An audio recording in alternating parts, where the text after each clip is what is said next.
हरे कृष्ण। भगवद गीता अध्याय 3 श्लोक संख्या 23। यदि ही अहम न वर्तेयम जातु कर्मण्यतन्द्रितः मम वर्तमानुवर्तन्ते मनुष्यः पार्थ सर्वशः। क्योंकि यदि मैं नियत कर्मों को सावधानी पूर्वक न करूं तो हे पार्थ, यह निश्चित है कि सारे मनुष्य मेरे पथ का ही अनुगमन करेंगे। भगवान ने पिछले श्लोक में कहा मेरे लिए क्या कर्म है।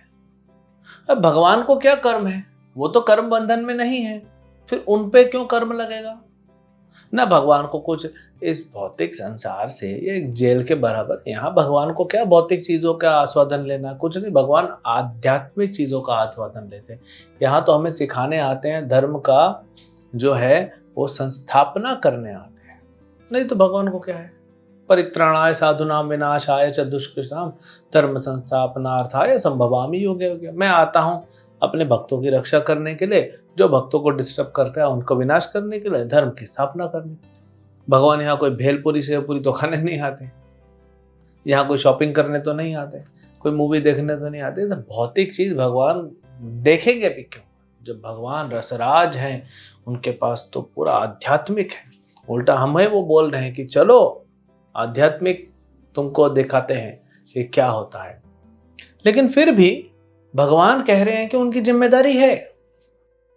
तो जितना आपका पोस्ट बढ़ जाता है ना, या पोजीशन बढ़ जाती है या पदवी बढ़ जाती है, उतनी जिम्मेदारी भी बढ़ती है। एक व्यक्ति जो साधारण सा जॉब कर रहा है या बिजनेस कर रहा है या कुछ सब्जी बेच रहा है, उसकी जिम्मेदारी समाज के प्रति लिमिटेड है। भाई कुछ गलत मत करो, अपने से अपना काम रखो, ईमानदारी से बिजनेस करो, टैक्स भरो, बस ज्यादा कुछ नहीं, कचरा मत फैलाओ। लेकिन मुख्यमंत्री का जिम्मेदारी समाज के प्रति बहुत ज्यादा है, पूरा राज्य उनको देख रहा है। और प्रधानमंत्री की जिम्मेदारी और ज्यादा है, पूरी जो देश है पूरा, वो जनता उनको देख रही है। तो जितनी बड़ी पदवी है उतनी बड़ी जिम्मेदारी है। अभी देखिए इंद्र, हाँ, देवताओं के राजा है, तो कितना बड़ा वो पदवी है उनका, तो उतनी जिम्मेदारी भी है। वो कुछ गलत नहीं कर सकते, सब आंखें टिकी रहती उनकी। वे ब्रह्मा जी हैं, वे शिव जी हैं। इसलिए तो भगवान राम ने एकदम हाईएस्ट स्टैंडर्ड ऑफ धर्म का सबसे उत्कृष्ट जो स्टैंडर्ड है वो सेट किया। तो ऐसे ही पदवी में अगर सबसे ऊपर जाएंगे तो सबसे ऊंचे कौन है? भगवान कृष्ण, उनसे तो ऊपर कोई है नहीं।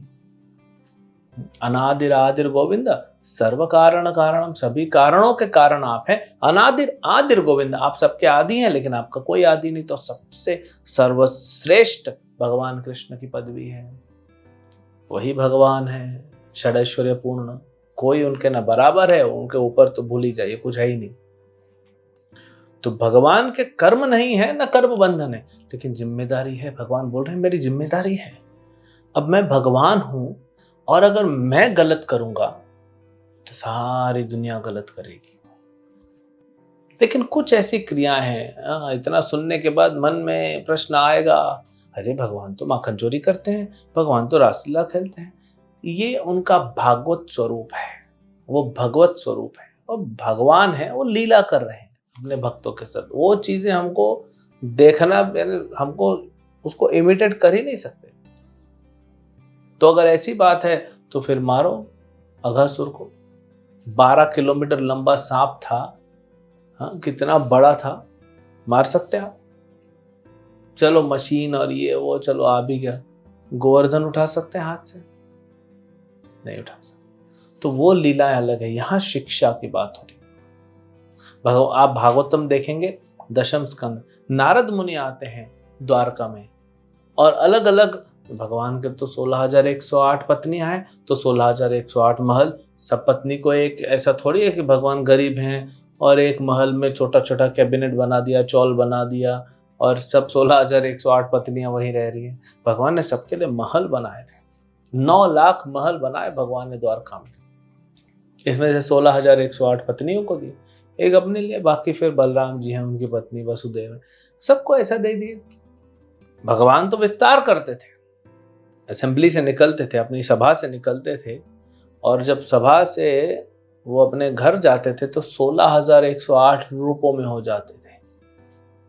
है कोई दुनिया में जो कर सकता है 16,108 रूप? आप कर सकते हैं? इसीलिए एक पत्नी उसी में सुखी रही। भगवान जब जाते हैं अलग अलग तो नारद मुनि पहुंच गए देखने के लिए। तो कहीं पे भगवान दान दे रहे हैं, कहीं भगवान अपने बच्चों के साथ खेल रहे हैं, कहीं भगवान यज्ञ कर रहे हैं, कहीं ब्राह्मणों की सेवा कर रहे हैं। तो भगवान सिखा रहे हैं कि एक क्षत्रिय को कैसे रहना चाहिए, एक राजा को कैसे रहना चाहिए। नारद मुनि जब भगवान कृष्ण के जो भक्त हैं, वे जब भगवान के दरबार में आते हैं, भगवान की सभा में आते हैं, तो भगवान उठ जाते हैं और नारद मुनि को सबसे ऊंची सीट पे बैठाते हैं और उनके पैर जो है वो धो के पानी पीते हैं। भगवान क्यों अपने भक्त का ऐसा करेंगे? क्योंकि वो राजा के रूप में दिखा रहे हैं। श्री राम एक क्षत्रिय हैं और क्षत्रिय होने के नाते उनको शिव और पार्वती का पूजा करना है, करते हैं क्षत्रिय युद्ध के पहले। तो इसीलिए रामेश्वरम में जाके श्री राम ने शिव जी का पूजा किया एक राजा के रूप में। इसका मतलब है नहीं कि शिव जी भगवान हो गए और राम उनके दास हो गए। ऐसे तो फिर नारद मुनि का सेवा किया कृष्ण ने तो नारद मुनि भगवान हो गए। ऐसे तो सुदामा का भी पैर जो है वो धोया था कृष्ण ने तो सुदामा भगवान हो गए। भगवान श्री राम सिखा रहे हैं। अगर भगवान सही उदाहरण प्रस्तुत नहीं करेंगे तो भगवान स्वयं बोल रहे हैं गीता के श्लोक में कि सारा संसार उन्हें पालन करेगा और सब खड्डे में गिर जाएंगे। भगवान का तो कुछ नहीं होगा लेकिन बाकी सब गिर जाएंगे। तो जिसकी जितनी बड़ी पदवी है उसकी उतनी बड़ी जिम्मेदारी भी है। तो इसीलिए और भगवान तो आए हैं स्थापित करने के लिए धर्म को। तो अधर्म तो सवाल ही नहीं उठता कि भगवान करेंगे। कुछ भगवान की लीलाएं हैं जो पूर्ण आध्यात्मिक है और हमारी समझ से बाहर है, वो भगवान की लीला है। लेकिन भगवान जब शिक्षा देने पर आते हैं तो वो सिखाते हैं हमको कि क्या करना चाहिए और क्या नहीं करना चाहिए। ये हमें भगवान यहाँ खुद अपने उदाहरण से सिखा रहे हैं। हरे कृष्ण।